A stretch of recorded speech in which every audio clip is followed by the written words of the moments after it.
पत्नी और उसके परिवार पर उत्पीड़न पर आरोप लगाकर बेंगलुरु के इंजीनियर अतुल सुभाष ने 9 दिसंबर को आत्महत्या कर ली थी। अतुल सुभाष ने करीब 1.5 घंटे का बेहद मार्मिक वीडियो बनाकर आत्महत्या की और वह 24 पन्नों का एक खत भी लिख गए। इसमें उन्होंने अतिवादी कदम उठाने के लिए पत्नी निकिता और परिवार को जिम्मेदार ठहराया। तब से ही दहेज उत्पीड़न, घरेलू हिंसा और तलाक के केसों में कानून की समीक्षा किए जाने की मांग उठ रही है।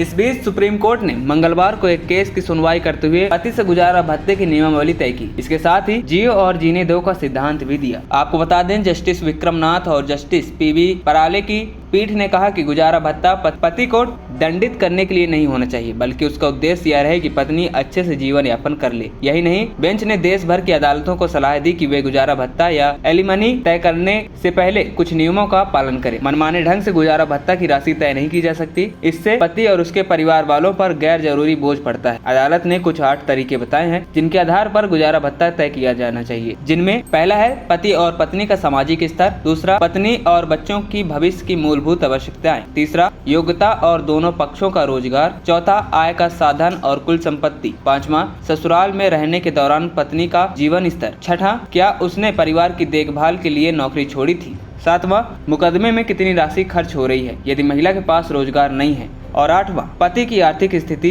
कमाई और देनदारी का आकलन। अदालत ने इस तरह साफ किया कि स्थायी गुजारा भत्ता तय करने के लिए इन मानकों का आकलन करना चाहिए। बेंच ने कहा कि यह तय करना जरूरी है कि गुजारा भत्ता ऐसा न हो कि पति को सजा लगे, बल्कि इससे इतना तय होना चाहिए कि महिला सम्मानजनक तरीके से जीवन गुजार सके। ANP टाइम्स की रिपोर्ट।